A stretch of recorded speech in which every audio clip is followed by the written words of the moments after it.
Assalamualaikum warahmatullahi wabarakatuh. Video ini disusun dengan tujuan untuk memenuhi salah satu tugas dalam matkul Hukum Ekonomi dan Bisnis yang diampu oleh dosen Bapak Rijal. Nah, kami dari kelompok 4 yang memang menjelaskan tentang hukum perjanjian atau kontrak bisnis pelaku ekonomi. Perkenalkan, nama saya Muhammad Suryana dengan NIM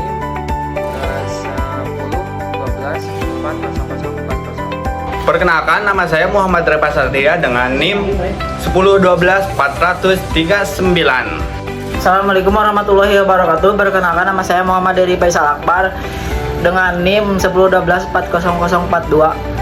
Assalamualaikum warahmatullahi wabarakatuh. Perkenalkan, saya Aina Kakabila Rahman dengan NIM 1012444. Pada kesempatan kali ini saya akan menjelaskan mengenai pengertian perjanjian atau kontrak serta subjek hukum kontrak.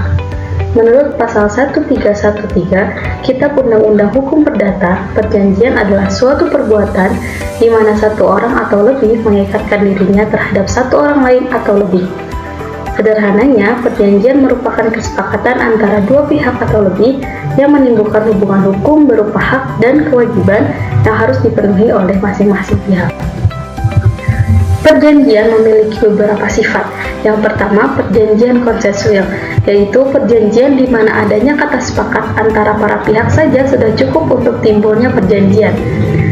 Contohnya, kesepakatan jual beli antara penjual dan pembeli. Yang kedua, yaitu perjanjian real. Perjanjian real yaitu perjanjian yang baru dianggap terjadi apabila barang yang menjadi objek perjanjian telah diserahkan. Misalnya, perjanjian pinjam pakai suatu barang. Lalu yang ketiga adalah perjanjian formal, yaitu perjanjian yang selain membutuhkan kesepakatan para pihak, juga harus memenuhi formalitas tertentu yang telah ditentukan oleh undang-undang, seperti dibuat dalam bentuk akta.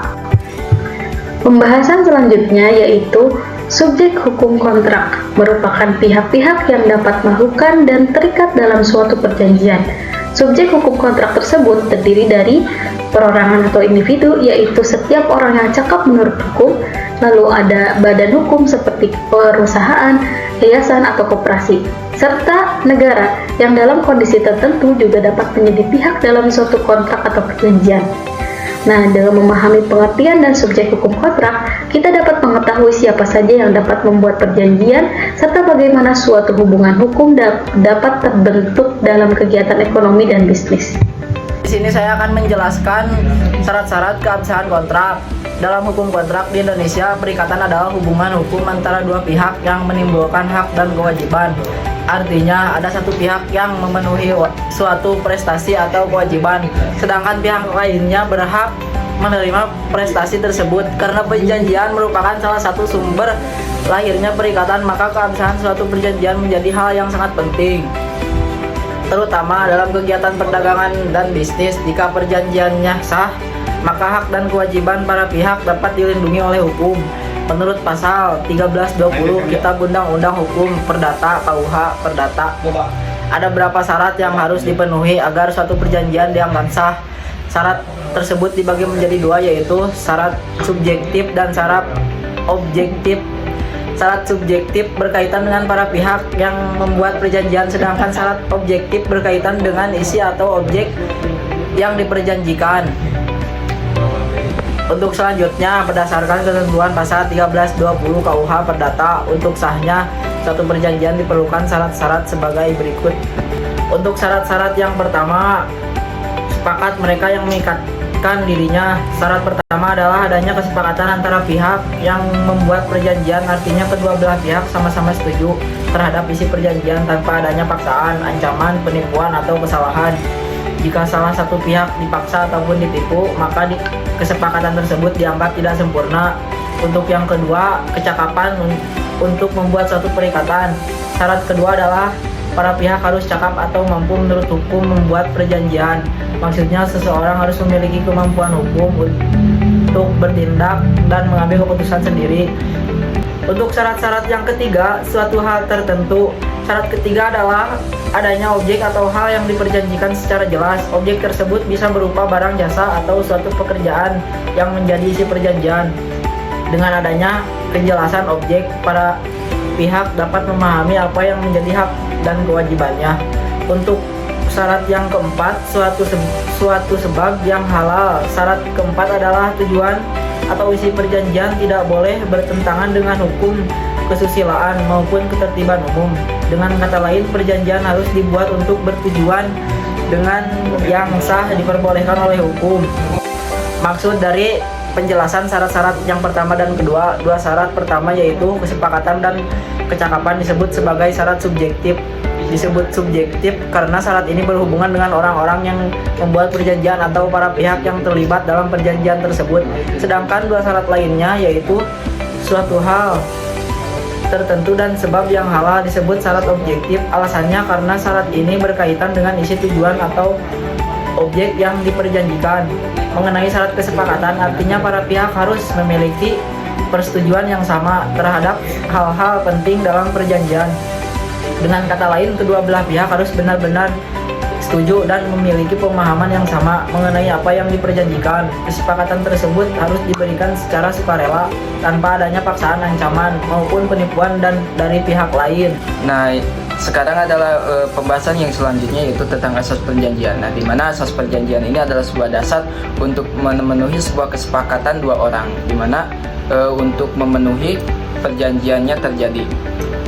Nah, yang pertama itu ada di dalam asas perjanjian itu ada konsensualisme, di mana cukup kesepakatan untuk entah itu untuk memakai surat ditandatangani atau tidak.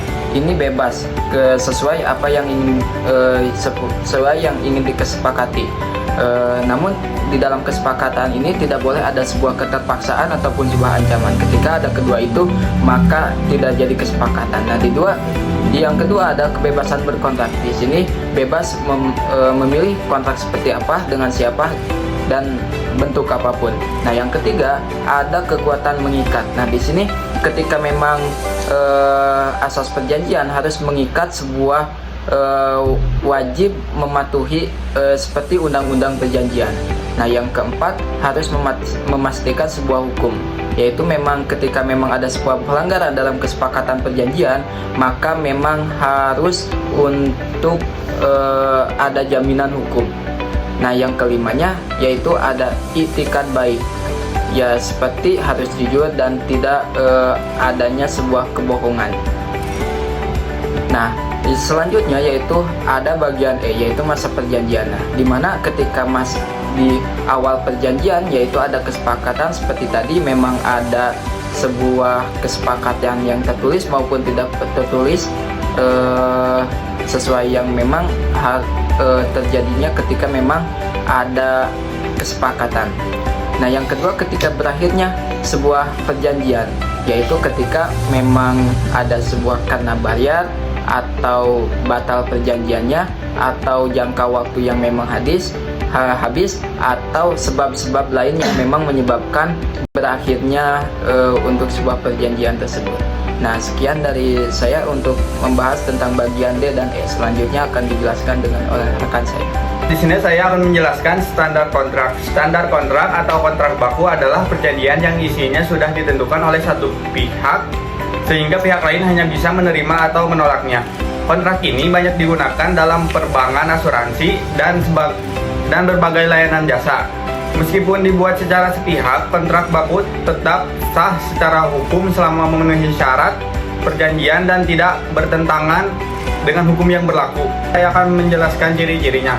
Ciri-ciri yang pertama, kontrak baku disusun secara sepihak oleh pihak yang memiliki posisi lebih kuat, seperti kreditur atau pengusaha. Dan ciri-ciri yang kedua, dalam kontrak baku tidak ada proses tawar-menawar karena isi perjanjian sudah ditentukan sebelumnya. Ciri-ciri yang ketiga, kontrak baku biasanya digunakan secara massal untuk banyak perjanjian dengan isi yang sama. Dan ciri-ciri yang keempat, kontrak baku sering memuat klausula yang membatasi tanggung jawab pihak yang membuat kontrak. Dan di sini saya akan menjelaskan jenis-jenisnya. Jenis-jenis yang pertama adalah kontrak baku sepihak, yaitu kontrak yang seluruh isi dan ketentuannya ditentukan oleh pihak yang lebih kuat, misalnya bank atau kreditur. Dan jenis-jenis yang kedua adalah kontrak baku timbal balik, yaitu kontrak yang disusun bersama oleh para pihak sehingga hak dan kewajiban masing-masing pihak dapat disepakati bersama. Dan jenis-jenis yang ketiga adalah kontrak yang ditetapkan oleh pemerintah untuk bidang-bidang tertentu, misalnya dalam perjanjian yang berkaitan dengan tanah. Dan jenis-jenis yang keempat adalah kontrak yang disusun oleh notaris dan advokat dalam bentuk draft yang siap digunakan oleh masyarakat sesuai kebutuhan.